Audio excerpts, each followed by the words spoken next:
Good afternoon, good evening, जिस भी time पे आप देख रहे हैं उस टाइम के हिसाब से अपने आप को ग्रीट कर लेना।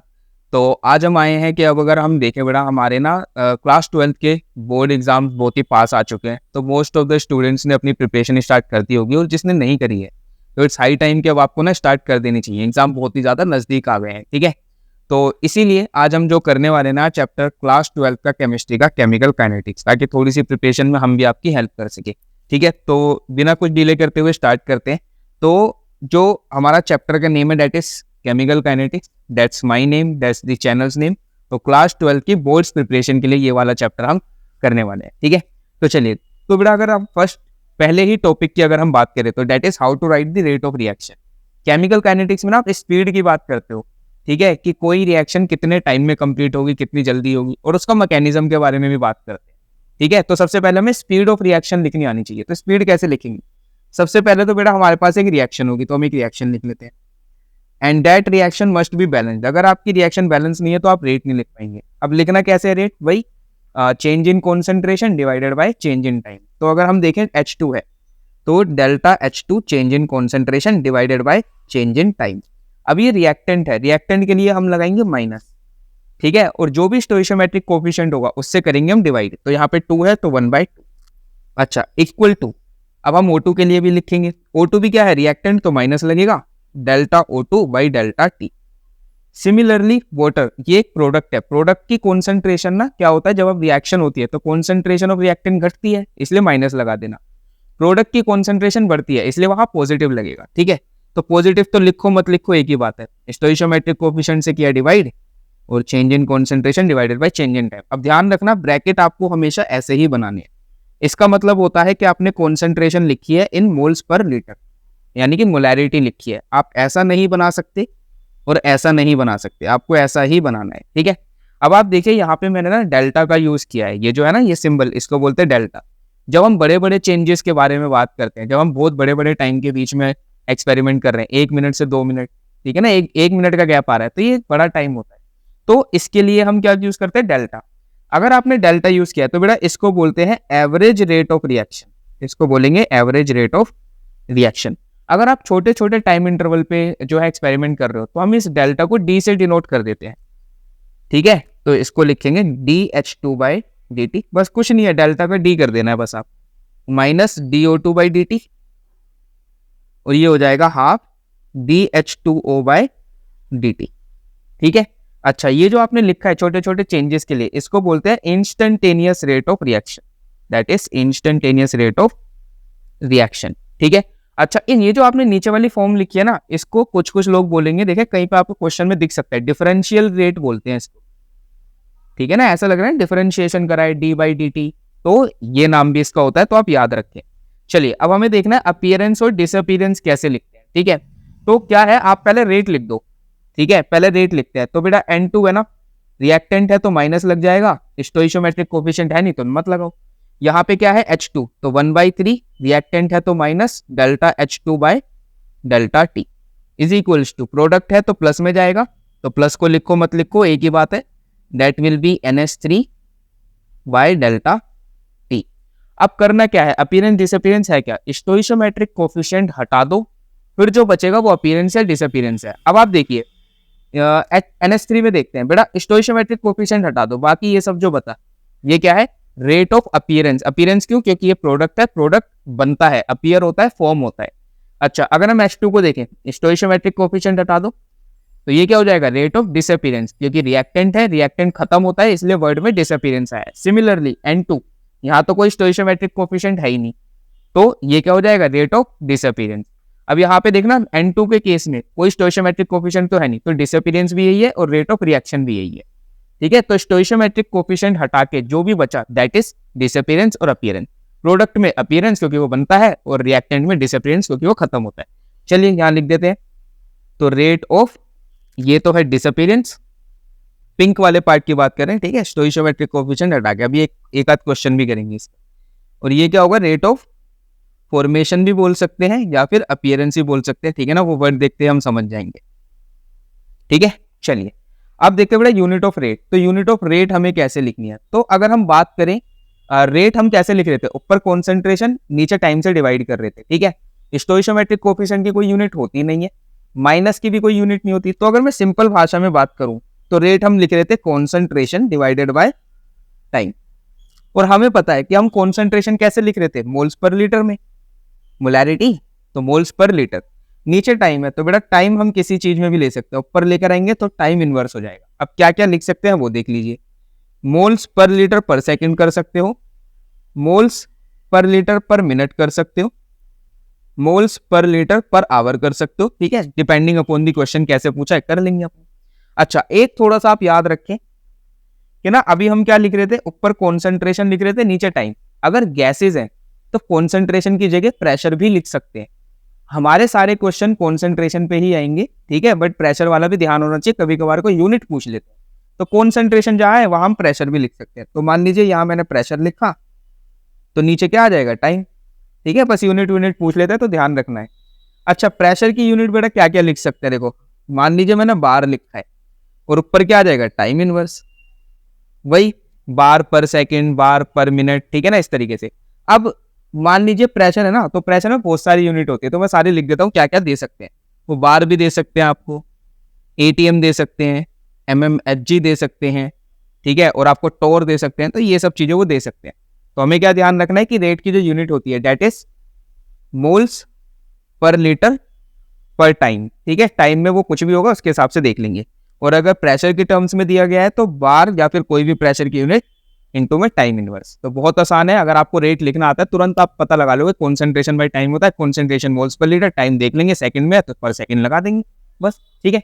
चलिए तो अब करते हैं बेटा प्रैक्टिस करने के लिए कुछ क्वेश्चन। तो अगर आप क्वेश्चन देखो यार, यहाँ पे क्या कह रहा है कि कोई रिएक्शन है आर से P, concentration of reactant decrease हो रही है, ठीक है, कहां से 0.03 से 0.02, ये चेंज आया है, 25 मिनट में आया है। एवरेज रेट निकालना है किसमें, मिनट में और सेकंड में। देखो दे दिया ना मिनट सेकंड, नहीं दिया होता तो जो टाइम लिखा है मिनट में लिखा तो मिनट में ही आंसर डिनोट करते। तो कैसे लिखना है, सबसे पहले बेटा रेट लिखो। रेट कैसे लिखते हैं बेटा, रिएक्टेंट है R minus delta R by delta T. अच्छा अब इसके अंदर वो है नहीं, स्टोइशियोमेट्रिक कोएफिशिएंट तो नहीं लिखना, तो माइनस में, अच्छा डेल्टा मतलब क्या होता है, चेंज, चेंज कैसे डिफाइन है, फाइनल माइनस इनिशियल। तो हम कैसे लिखेंगे इसको, R final minus R initial divided by T final minus T initial, ठीक है। अच्छा फाइनल कितना है 0.02, 0.03 से 0.02 गया तो 0.02 माइनस 0.03। अच्छा टी है फाइनल टाइम कितना है 25, स्टार्ट तो बेटा जीरो से ही किया होगा ना, 25 मिनट अगर किसी ने काम करा, ये थोड़ी बोलेंगे कि आप पहला टाइम क्या था, भाई सीधी बात है 25 मिनट काम किया है तो पहला टाइम जीरो ही रहा होगा, 25 माइनस जीरो 25 हो गया, ठीक है। तो यहाँ माइनस आ गया, तो देखो 0.01 आएगा माइनस का, और नीचे 25 और बाहर तो माइनस है ही, इसका आंसर आ जाएगा 0.01 डिवाइडेड बाय 25। अच्छा अब ये टाइम हमने मिनट में था, मिनट में ही लिखा है हमने, सेकंड में चेंज नहीं करा, तो यूनिट क्या बनेगी, मोल्स पर लीटर पर मिनट, ठीक है। मैं सोल्व नहीं कर रहा हूं तो मल्टीप्लीकेशन डिवीजन आप कर सकते हो, ठीक है, इतना तो मैं भरोसा कर रहा हूं। अच्छा अगर हम बेटा सेकंड्स में लिखें तो कैसे करेंगे, दूसरा आंसर कैसे निकलेगा, सेम 0.01 डिवाइडेड बाई 25। ये जो टाइम है मिनट में, इसको सेकंड में कन्वर्ट कर दो, तो एक मिनट में 60 सेकंड होते हैं, तो 25 इंटू 60 कर देंगे, तो अब यूनिट क्या बनेगी, मोल्स पर लीटर पर सेकंड। सिंपल सा क्वेश्चन, ठीक है। चलिए नेक्स्ट देखते हैं। अब देखिए ये क्वेश्चन बिल्कुल पुराने वाले की तरह ही है, बिल्कुल सेम। देखो ए से पी बन रहा है, प्रोडक्ट बन रहा है 2A से ये पी बन रहा है, कॉन्सेंट्रेशन ऑफ डिक्रीज हुई है 0.5 से 0.4 में, ठीक है। मिनट्स कितने लगे, 10 मिनट्स। कह रहा है calculate rate during this interval, time का कोई जिक्र नहीं किया, किस में निकालना है, तो आप मिनट है तो मिनट में ही निकाल देना, ठीक है। बस यहाँ पे क्या है, स्टोइशियोमेट्रिक कोएफिशिएंट दिया हुआ है, तो देखो 1/2 इधर आ जाएगा, ठीक है। अब देखो वही A final A initial, T final T initial, finally कितना पूछा 0.4, पहले कितना था 0.5, टाइम 10 माइनस 0, स्टोइशियोमेट्रिक कोएफिशिएंट वही डिवाइड करना पड़ेगा आपको। तो 0.4 में से 0.5 घटाएंगे, माइनस 0.1, एक माइनस बाहर है तो माइनस माइनस प्लस 0.1, नीचे 10 है यहाँ 2 है तो 2 इंटू 20, सोल्व इसे कर लेना। यूनिट लिखना ना भूलें, मोल्स पर लीटर, ऊपर कॉन्सेंट्रेशन नीचे टाइम, मोल्स पर लीटर नीचे टाइम है, दैट विल बी पर मिनट। कुछ टाइम दिया नहीं है तो हम इसमें ही निकाल देंगे। अच्छा देखिए ये वाला क्वेश्चन बड़ा बढ़िया है, इसमें देखो क्या क्या दिया हुआ है आपको, कह रहा है एक रिएक्शन दी हुई है, ये रेट ऑफ फॉर्मेशन दिया हुआ है, रेट ऑफ फॉर्मेशन, ये क्वेश्चन है पेपर में आता ही है तो आपको बढ़िया से देखना है।